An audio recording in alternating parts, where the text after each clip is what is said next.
पहलगाम के बाद इंडिया का हालत सबने देख लिया कि वो तो खुद को नहीं बचा सकते, तो उसके इतने इकोनॉमी का करना क्या अगर अपने स्टेट को प्रोटेक्ट नहीं कर पा रहे। सही है, तो उसके हालत में हमने देख लिया, उसको पता चल गया कि इंडिया ना मेरे किसी काम के आना है। वो पाकिस्तान से दुश्मनी नहीं निभाती तो चाइना से खास दुश्मनी निभाएगी। तो इंडिया के इकोनॉमी तो टोटल 2 बंदों के हाथ में, उन 2 बंदों को निकालो तो इंडिया के इकोनॉमी तो पाकिस्तान से भी ज्यादा खराब है। वो आप अंबानी अडानी की बात करें, लेकिन है तो इंडिया के साथ ही ना। निकालो तो सही ना। ये तो वही इकोनॉमी जो पाकिस्तान का 1960s में था। इंडिया के तो खुद के हालात ऐसे कि आप इंडिया के इकोनॉमी की बात कर रहे हैं, तो वहाँ के जाके इलिटरेसी का हाथ देखो, वहाँ के जाके पॉवर्टी के हालात देखो। सिर्फ ये नहीं है कि 2 बंदों ने जो है ना पूरे कंट्री को पकड़ा है, उसके इकोनॉमी आप देख रहे हो कि वो लार्जेस्ट इकोनॉमी है। तो उसके पाकिस्तान जो है क्या कहते हैं स्मॉलर और डिफेंसिव कंट्री है, और इंडिया क्या कहते हैं अपने आप को इधर समझता था कि मैं माइटी हूँ और क्या कहते हैं आसानी से दबा लूंगा। वो इस तरह का कुछ हो नहीं सका, जिसकी वजह से क्या कहते हैं पूरी वर्ल्ड के अंदर पाकिस्तान की जो फॉरेन पॉलिसी और डिप्लोमेसी है वो फ्लरिश कर गई। ऑन द अदर हैंड जो इंडियन डिप्लोमेट्स थे या उनकी जो एक थिंकिंग थी वो क्या कहते हैं बैकफायर कर गई उन पर। दोस्तों आज का वीडियो हम देखेंगे नायला पाकिस्तानी रिएक्शन का। दोस्तों इस वीडियो में कुछ ऐसी बातें हैं, कुछ ऐसे शब्द है जो कि आप अगर सुनोगे तो आपको काफी ज्यादा हंसी आएगी। आप जब इन शब्दों को सुनोगे पाकिस्तानियों की, या खास करके नायला पाकिस्तानी रिएक्शन के नायला खान के जो शब्द है उसको जब आप सुनोगे तो आपको बहुत ज्यादा हंसी आएगी। दोस्तों मैं जानता हूं कि बहुत सारे लोग हैं पाकिस्तानी रिएक्शन वीडियो देखना पसंद नहीं करते, लेकिन देखना आप लोगों को पड़ेगा, क्योंकि पाकिस्तान में चल क्या रहा है ये भी तो जानकारी रखना चाहिए। तो दोस्तों हुआ ऐसा है कि पाकिस्तान में डिफेंस को लेकर बातें हो रही थी, ईरान और इजराइल के बीच में बातें हो रही थी, और इसमें नायला पाकिस्तानी रिएक्शन ने अपने खास करके पाकिस्तान के डिफेंस को लेकर जो बातें कही है और भारत को युद्ध में हराने की जो बातें कही है, दोस्तों आप सुनोगे तो आपको बहुत ज़्यादा हंसी आएगा, आपको तरस भी आएगा। तो देर ना करते हुए आइए दोस्तों एक छोटा सा वीडियो देखते हैं। वीडियो देखने के बाद में लास्ट में थोड़ा सा इनको अच्छे से थोड़ा सा इनकी क्लास लेते हैं। बढ़ते हैं दोस्तों वीडियो की तरफ। अब देखें ना ओवरऑल सिचुएशन पाकिस्तान इंडिया की जो स्किर्मिश हुई है इसके बाद की, वो सारी डिप्लोमेसी जो इंडिया की थी ना वो सारी की सारी क्रम्बल कर गई है। अच्छा। लेवल ऑफ डिप्लोमेसी जो था वो सारा डाउनफॉल पे आ गया, क्योंकि आप देखेंगे इंडियन जो प्राइम मिनिस्टर थे, जिस तरह उनका अमेरिका में उनकी होस्टिंग होती थी और जो उनके मामला थे अमेरिका के साथ, जो लेवल ऑफ डिप्लोमेसी या क्या कहते हैं शेयर इंटेलिजेंस कह लें या स्ट्रेटेजिक उनकी कह लें, एक थी वो सारी क्या कहते हैं बैकलैश पे चली गई, बैकफुट पे चली गई है। क्योंकि अगर आप देखें पाकिस्तान जो है क्या कहते हैं स्मॉलर और डिफेंसिव कंट्री है, और इंडिया क्या कहते हैं अपने आप को इधर समझता था कि मैं माइटी हूँ और क्या कहते हैं आसानी से दबा लूंगा। वो इस तरह का कुछ हो नहीं सका, जिसकी वजह से क्या कहते हैं पूरी वर्ल्ड के अंदर पाकिस्तान की जो फॉरेन पॉलिसी और डिप्लोमेसी है वो फ्लरिश कर गई। ऑन अदर हैंड जो इंडियन डिप्लोमेट्स थे या उनकी जो एक थिंकिंग थी वो क्या कहते हैं बैकफायर कर गई उन पर। अच्छा। अगर आप फॉरेन पॉलिसी पाकिस्तान की अब देखें, मुझे लगता है पीक पे है। चाइना आपके साथ इन्वेस्टमेंट के लिए राजी है, रशिया आपके साथ, रशिया की तो इंटरेक्शन ट्रेड करूंगा। ट्रम्प डेलीगेशन आई थी, अमेरिकन डेलीगेशन आई थी, आज़रबाईजान के विजिट्स आप देख लें, तुर्की के विजिट्स देख लें प्राइम मिनिस्टर शहबाज शरीफ के, तो उनसे पता लगता है कि जो लेवल ऑफ डिप्लोमेसी है वो इटसेल्फ पॉपुलिस्ट लीडर है। वो जो बात करता है तो उसके पीछे पूरा कौम जो है ना वो खड़ा है। आप यूरोप की बात कर रहे हो तो यूरोप मानता किसको? अमेरिका को। जो अमेरिका कहता है यूरोप मानता है। अगर यूरोप ने रशिया से बाइकाट किया तो किसके कहने पे किया? अमेरिका के कहने पे किया है। सही है। अब अगर ट्रम्प ये बात कर रहा है कि रशिया को शामिल करो, तो रशिया के साथ वीटो पावर है, चाइना के साथ वीटो पावर है, लेकिन रशिया तो 11th इकोनॉमी है ना, टॉप 8 में तो नहीं आ रहा। तो इंडिया के इकोनॉमी तो टोटल 2 बंदों के हाथ में, उन 2 बंदों को निकालो तो इंडिया के इकोनॉमी तो पाकिस्तान से भी ज्यादा खराब है। वो आप अंबानी अडानी की बात करें, लेकिन है तो इंडिया के साथ ही ना। निकालो तो सही ना। ये तो वही इकोनॉमी जो पाकिस्तान का 1960s में था। इंडिया के तो खुद के हालात ऐसे कि आप इंडिया के इकोनॉमी की बात कर रहे हैं, तो वहाँ के जाके इलिटरेसी का हाथ देखो, वहाँ के जाके पॉवर्टी के हालात देखो। सिर्फ ये नहीं है कि 2 बंदों ने जो है ना पूरे कंट्री को पकड़ा है, उसके इकोनॉमी आप देख रहे हो कि वो लार्जेस्ट इकोनॉमी है, तो उसको जाके G7 में ऐड करना है। मेरे हिसाब से ट्रम्प की ये वाला पॉलिसी कि रशिया को ऐड करना है, चाइना को ऐड करना है, मेरे हिसाब से ट्रम्प की ये पॉलिसी बहुत अच्छी है, लेकिन इस पे मैं नहीं समझता कि वो दोनों ऐड हो जाएंगे। ठीक है, चाइना को वो नहीं इग्नोर करते हैं, अमेरिका को पता है चाइना को, लेकिन सर ये ही ट्रम्प था जब वो इलेक्शन में आने से पहले ये नरेंद्र मोदी के लिए अमेरिका में प्रोग्राम रखता था। हाँ। और I love Modi, I love Indians, समझ आई। हाँ। और फिर ये कहता था इंडिया F-35 ले लो, आपकी सिक्योरिटी पे ट्रम्प कॉम्प्रोमाइज नहीं करेगा। इतना मीठा बन रहा था, और आज इंडिया बोल रहा है कि नहीं G7 हमारा मुस्तकबिल नहीं है, हमें अब G7 को इंपॉर्टेंस देनी नहीं है, हमें अपना फ्यूचर नजर आ, हम अब SCO की तरफ जाएंगे, हम अब ब्रिक्स की तरफ जाएंगे, हमें अमेरिका का दोगला चेहरा, अमेरिका कभी हमारा दोस्त नहीं था, न है और ना होगा। सही है। देखिए ये बात तब होती है ना जब आपके स्टेक होता है। इंडिया का था स्टेक। हाँ। पहलगाम के बाद इंडिया का हालत सबने देख लिया। हाँ। कि वो तो खुद को नहीं बचा सकते, तो उसके इतने इकोनॉमी का करना क्या अगर अपने स्टेट को प्रोटेक्ट नहीं कर पा रहे। हाँ। सही है, तो उसके हालत में हमने देख लिया, उसको पता चल गया कि इंडिया ना मेरे किसी काम के आना है। वो पाकिस्तान से दुश्मनी नहीं निभाती तो चाइना से खास दुश्मनी निभाएगी, तो उसने जाना ही दूसरी तरफ है ना। अब अगर वो दुश्मनी निभा ही नहीं पा रहा ना, पाकिस्तान से वो जो है ना अपना S-400 के उसके वो जो सिस्टम था वो तबाह हो गया, उसके जो फ्रांस ने जहाज़ी दिए थे वो तबाह राफेल दिए थे वो तबाह हो गए, तो उसकी कैपेबिलिटी है नहीं कि वो अपने आप को प्रोटेक्ट कर सके। मतलब इंडिया की कैपेबिलिटी डैमेज हुई तो ट्रंप ने यू टर्न ले लिया है कि बात ही खत्म, अब इस इंडिया का मैंने कर नहीं किया है। कनाडा पे भी आ जाते हैं, कनाडा G7 को इस साल होस्ट कर है, साइप्रस के अंदर नरेंद्र मोदी 2 दिन रहे हैं और कनाडा में 23 घंटे के अंदर अंदर वापस आ गए हैं। तो इतना शॉर्ट पीरियड कनाडा में जो गुजारा है, इंडिया की फॉरेन पॉलिसी क्या मैसेज दुनिया को दे रही है? इंडिया के फॉरेन पॉलिसी मेरे हिसाब से सारी जो है ना ये नरेंद्र मोदी ने अपने हाथ में लिया है, कभी उधर फेंकता है कभी इधर फेंकता है, उसका तो हर बात की ना कोई सर होता है ना पा होता है, बस जो उसको कहना आता है तो बस कहते हैं। और उसके बारे में बिलावल ने बहुत अच्छा बताया कि टीमो वर्जन ऑफ जो बिलावल की कमेंट है, हाँ वही है। तो मेरे हिसाब से तो नरेंद्र मोदी वही चीज़ है, चाहे पॉपुलिस्ट लीडर है, सही है, और अपने जो है ना स्टेक को रखने के लिए वो कुछ ऐसे हरकत करते हैं जिस तरह उसने पहले काम का किया है। लेकिन जो एक परसेप्शन इंडिया का बन गया हुआ था ना कि क्या कहते हैं एशिया के अंदर पुलिसिंग या क्या कहते हैं जज एंड जूरी वो इंडिया बनेगा, वो क्या कहते हैं इस तरह पॉसिबल नहीं है एक तो। और दूसरा उन्होंने ये जो हमारा ऑपरेशन हुआ है हमारी फौज की तरफ से बनियानुल मरसूस, उसमें सारी दुनिया ने देख लिया कि कितने जोगे हैं ये लोग और क्या कहते हैं इनकी वर्थ क्या है और यहाँ इनकी कैपेबिलिटीज़ क्या है, जिसकी वजह से मुझे लगता है कि क्या कहते हैं जो अमेरिकन एस्टेब्लिशमेंट कह लें या उनके एस्टैब्लिशमेंट ठीक है या उनकी क्या कहते हैं एडमिनिस्ट्रेशन कह लें अमेरिकन, उनको समझ आ चुकी है कि क्या कहते हैं जो जिनको हम लोग क्या कहते हैं सपोर्ट कर रहे थे वो भी इस लेवल पे नहीं पहुंचे कि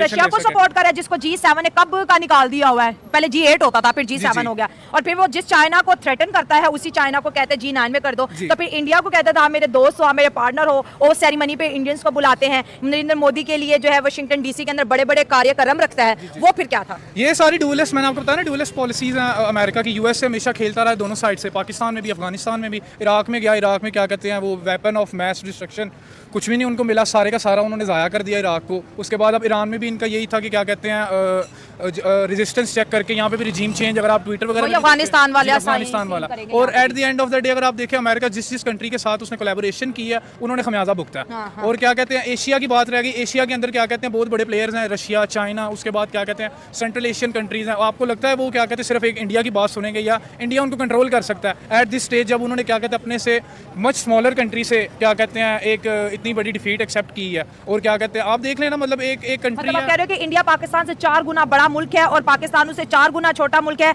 और 4 गुना छोटे मुल्क ने 4 गुना बड़े मुल्क को जब जवाब दिया है तो इंडिया की क्रेडिबिलिटी, इंडिया की फॉरेन पॉलिसी, इंडिया की डिप्लोमेसी, इंडिया की सोशो इकोनॉमिक और कल्चर जो स्ट्रेटेजी थी वो फ्लॉप होती है। ये सारा क्रम्बल कर चुका है, ये सारा आप कह लें। देखिए इंडिया की फॉरेन पॉलिसी इकोनॉमी आज भी हम मानते हैं कि दुनिया में ग्रोइंग है। आज इंडिया पता क्या बोल रहा है, अच्छा हुआ हमने इनके साथ एयर डिफेंस डील साइन की, ये यूरोप को हम ट्रस्ट कर सकते हैं, रशिया को कर सकते हैं, लेकिन अमेरिका जैसे मुल्क को इंडिया कभी ट्रस्ट नहीं करेगा। तो ये आप देख लेना, हम ब्रिक्स पे अब इंडिया के आज का बयान इंडिया का कह रहे हैं, अब हम तो पहले G7 को मुस्तकबिल समझते थे, ट्रम्प ने ये आज G8 और G9 में हमारा नाम नहीं लिया, अब हम बात करेंगे SCO की, हम बात करेंगे ब्रिक्स की। लॉन्गर टर्म में इंडिया को अगर आप देखें तो मुझे लगता है इनको बहुत ज़्यादा बैकलैश आएगा, क्योंकि अगर आप जो SCO का समिट हुआ है जिसको इंडिया ने बाइकआउट किया और इसराइल की सपोर्ट की है, उन्होंने अपने जो रीजनल पावर्स हैं उनको आंखें दिखाई हैं, और क्या कहते हैं सिर्फ किस लिए अमेरिका के लिए। अगर अमेरिका एक डुअल गेम खेल रहा है तो इंडिया भी उस साइड पर जा रहा है। एट द एंड क्या कहते हैं आइसोलेशन में इंडिया चला जाएगा इस तरह, और अपने जो एलाइज वगैरह जो पुराने काफ़ी पुराने रशिया जैसे एलाइज उनको भी खो देगा, और एट द एंड क्या कहते हैं इनको कंप्लीट आइसोलेशन का सामना भी करना। इंडिया को क्या करना चाहिए, क्योंकि हम तो एक न्यूट्रल वेन्यू से इस सब मामला को देख रहे हैं G7 से। अब तो इंडिया बोल रहे हैं कि G7 में अब नरेंद्र मोदी नहीं जाएंगे, हम अपने ना फॉरेन लेवल का कोई ऑफिसर भेजेंगे, क्योंकि ये अब ये इररेलेवेंट हमारा जब नाम ही नहीं है तो हम क्यों इसको इतना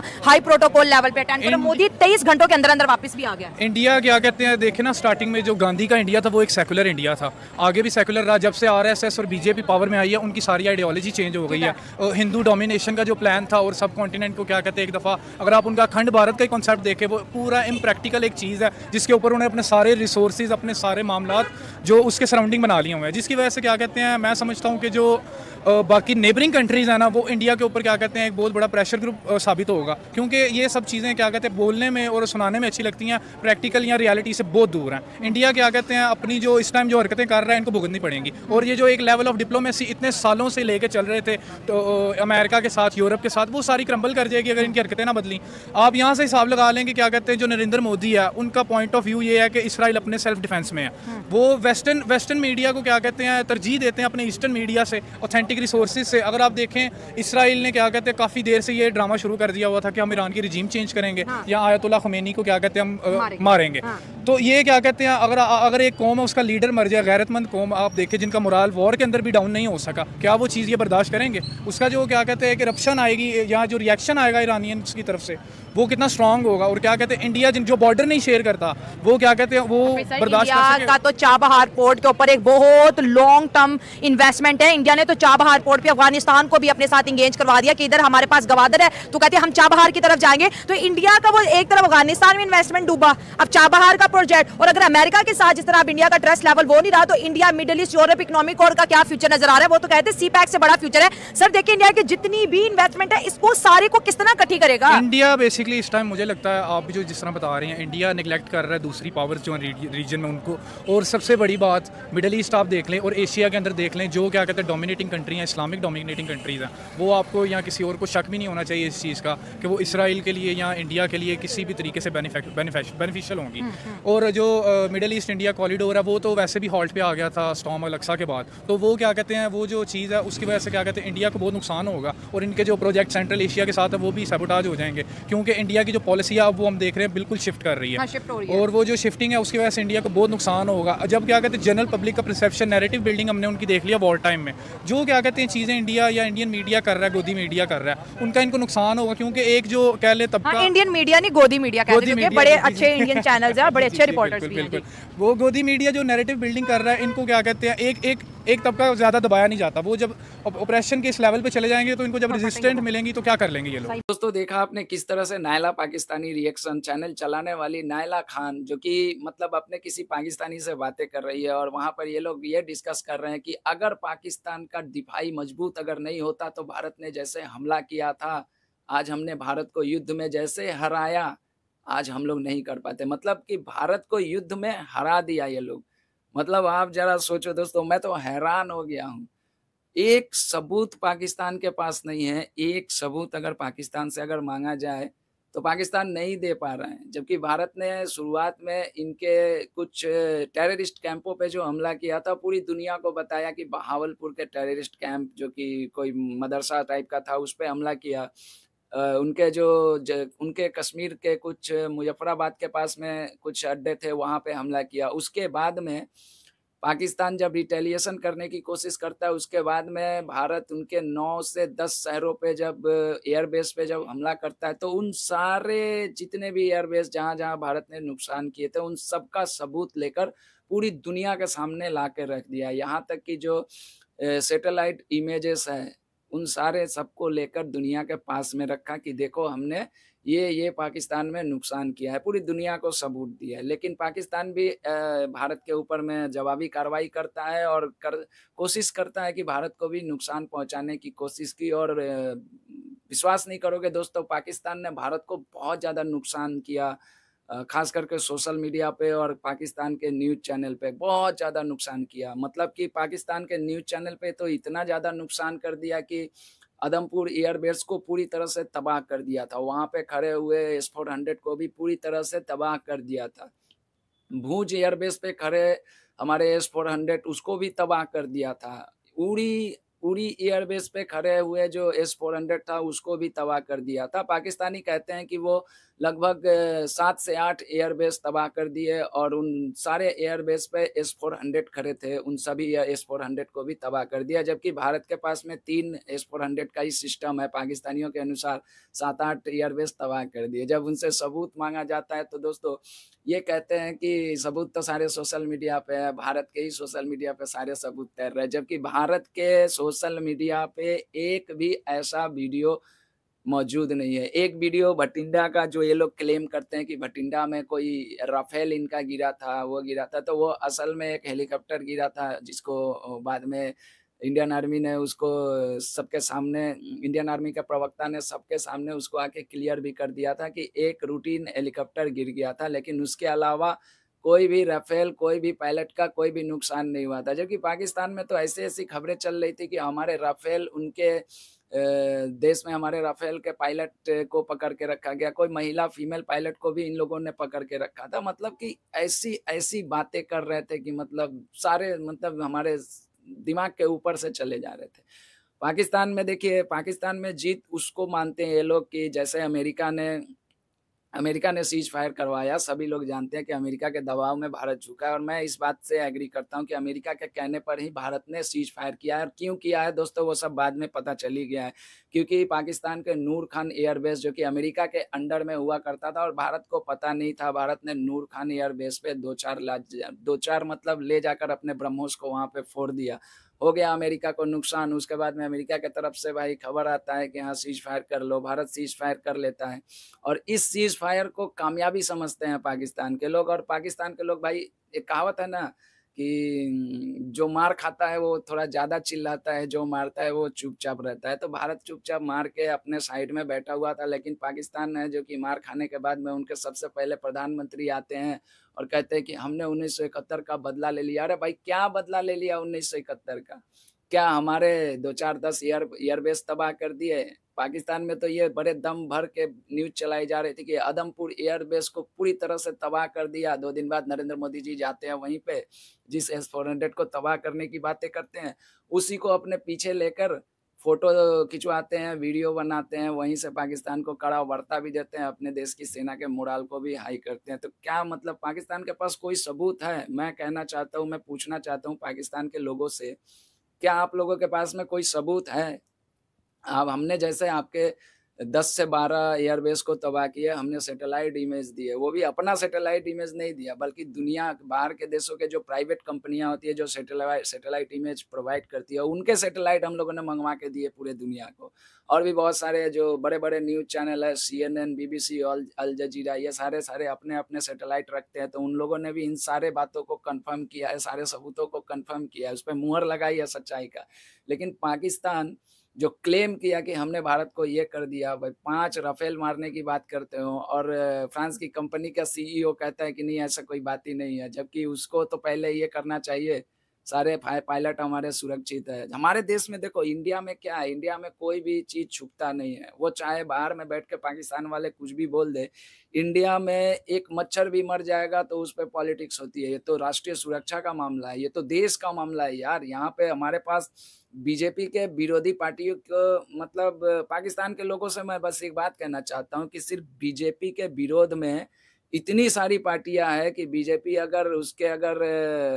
अगर वो खांसेगी और उस खांसने की आवाज में भी अगर थोड़ा सा कम बेसी होगा तो लोग उस पर भी विरोध करते हैं। ये तो देश का मामला था यार, आप लोगों को नहीं समझ में। खैर आप लोग खुशियां मनाओ, हम लोग क्या कर सकते हैं भाई। पाकिस्तान की सेना, पाकिस्तान की मीडिया जो बता देगी, आप लोग उसी पे खुशियां मनाओ। दोस्तों आप लोगों ने देखा नायला पाकिस्तानी रिएक्शन, जो कि एक पढ़ी लिखी लड़की है, ये भी कहती है कि हम लोगों ने भारत को हरा दिया। आप जरा सोचो, मतलब जो देश अपने दिफा पर यानी कि सुरक्षा पे इतना ज़्यादा खर्चा करता है, उन देश को ये लोग हरा देंगे। मैं तो सोच के मतलब मुझे हंसी आ रही है, लेकिन मैं बोल भी नहीं पा रहा हूँ। बोलने के लिए मेरे पास बहुत ज़्यादा शब्द है, लेकिन मैं बोल भी नहीं पा रहा हूँ कि जब एक पाकिस्तान में एक पढ़ी लिखी लड़की को जब कुछ सच्चाई कबूलने की जो मतलब क्षमता होती है, अब मुझे ऐसा लगता है दोस्तों कि नायला पाकिस्तानी को पता है ओरिजिनल बात क्या है, लेकिन मजबूरी है, बोल नहीं सकती है। खैर दोस्तों, क्या कहिएगा कमेंट बॉक्स में ज़रूर जवाब दीजिएगा। मिलता हूँ किसी और दूसरे पाकिस्तानी रिएक्शन वीडियो के साथ में। देखना आपको ज़रूर पड़ेगा कि पाकिस्तान में क्या चल रहा है, क्या नहीं चल रहा है। वैसे पाकिस्तान को पूरी तरह से बायकॉट भी नहीं कर सकते क्योंकि पड़ोसी है, और पड़ोस में क्या चल रहा है इसकी जानकारी रखना भी हम लोगों को बहुत ज़्यादा ज़रूरी है। क्यों? क्योंकि देखिए, आपके पड़ोस में कौन है, क्या सोचता है, उसकी मानसिकता क्या है, वो आपके लिए, आपके बारे में क्या सोचता है, आपके लिए अच्छा सोचता है या फिर आपके लिए बुरा सोचता है, आपको जानकारी रखना बहुत ज़रूरी है। आप पाकिस्तानियों का वीडियो नहीं देख रहे हो, ठीक है, हमारे थ्रू देखो भाई, हम तो हिंदुस्तानी है, हमारे थ्रू देखो। मिलता हूँ किसी दूसरे वीडियो में, तब तक के लिए दोस्तों जय हिंद, जय भारत, जय श्री राम, वंदे मातरम।